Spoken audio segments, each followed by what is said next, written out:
Assalamu alaikum. I'm here again with another video for grade 8. I hope you all are fine. Today we will learn about reactions of metals. By the end of the lesson, you all will be able to identify how different metals react with substances like oxygen, water, steam and acids.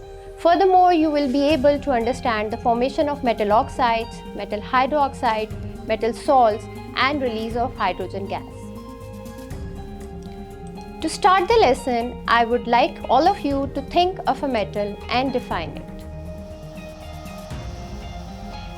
So, metals are opaque, lustrous elements that are good conductors of heat and electricity. Most metals are malleable and ductile, in general, denser than the other elements and substances. Mostly metals share these common properties, like they have high melting point, density, good conductors of heat and electricity. They are malleable, ductile, sonorous, have shiny surfaces and solid at room temperature, except mercury, which is liquid at room temperature. But group 1 metals show some exceptions, like they are soft, have low densities and low melting points. There are different types of metals. Group 1 elements are called alkali metals. Group 2 are called alkaline earth metals. Third type is transition metals and few are poor metals. If you look at the periodic table, you will see that most of the elements in the periodic table are metals in nature. Grey color indicates alkali metals, green color alkaline earth metals, yellow are transition metals and pink ones are mostly poor metals. Except poor metals, mostly metals are very reactive, but their reactivity differs with the size of the atoms and number of electrons in the outermost shells.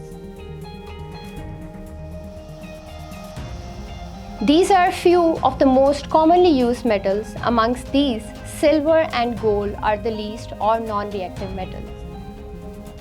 Now come to the main topic of today's lesson, that is the reaction of metals. As stated earlier that metals are mostly reactive, they can chemically react with different substances. Metals react with oxygen and form metal oxides, with water form metal hydroxides and hydrogen. With acids, metals form a salt and hydrogen gas is released. Now, let's have a look at these reactions in detail. I want all of you to look at these pictures. Do these remind you of something? Yes, these are common in our houses and other places. This is called rusting. What is it actually and how it's formed? As we all know that gates, locks are made up of metals, and with the passage of time, these metals on exposure to air and moisture get rusty because metals react with the oxygen of the air to form metal oxide. In this case, it's the iron that has reacted with the oxygen of air to form iron oxide, commonly known as rust.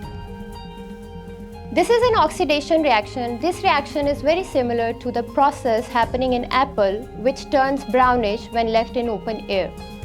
It is also oxidation of apple. So metals react with oxygen to form metal oxide, but as I've already mentioned, different metals have different level of reactivity. Some metals react vigorously with oxygen, like metals of group 1. These are always stored in a jar of oil due to their reactivity. When these metals like sodium or potassium are taken out of oil of jar, they are dull in color. As these metals are very soft and can be easily cut with a knife, upon cutting they appear shiny, but after some time again get oxidized and develop a layer of tarnish due to quick reaction with oxygen. These can't be used for combustion purposes in science labs, as they can be explosive. Lithium burns with red flame, sodium burns with an orange flame, and potassium burns with a lilac flame. Group 2 metals are less reactive than group 1 metals, but they also react with oxygen and on combustion produces a flame that is mostly white in color.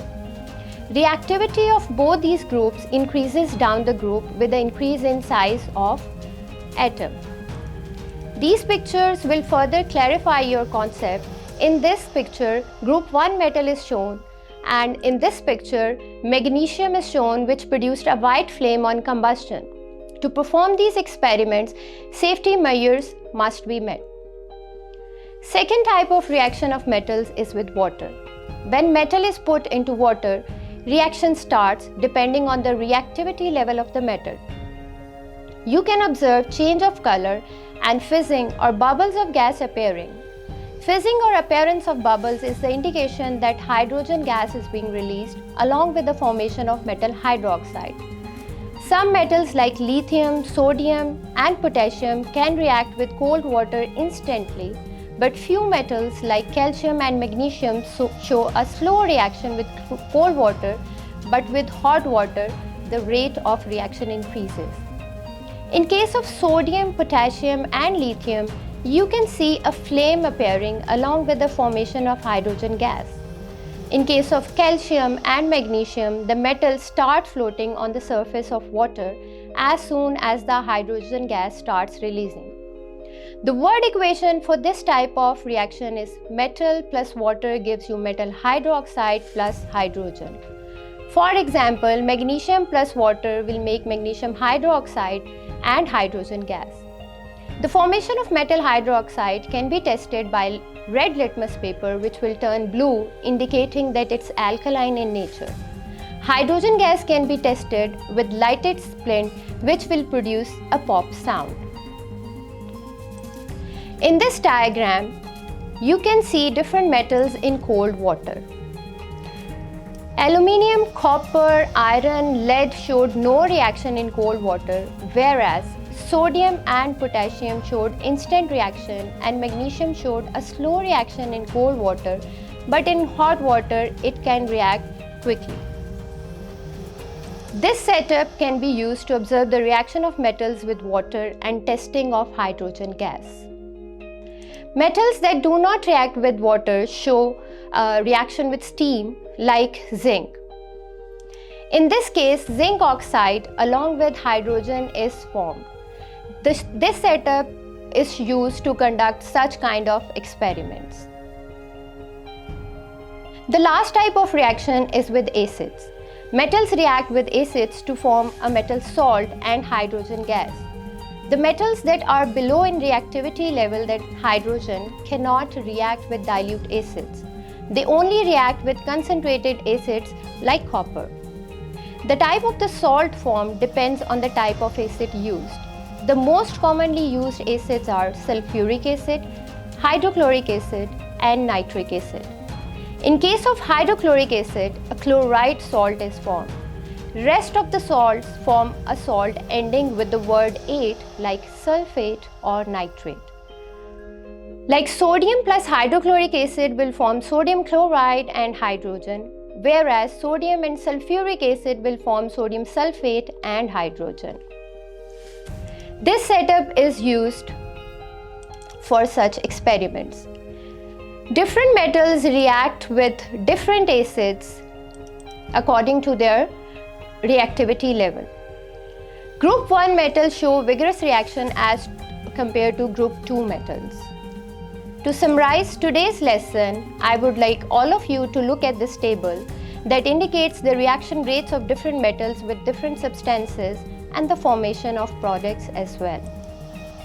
To test your understanding of today's lesson, I would like all of you to attempt the displayed written task in your science journals and get your work checked by your concerned science teacher. I hope you liked the lesson. See you again with part 2 of reactions of metals. Thank you and Allah Hafiz.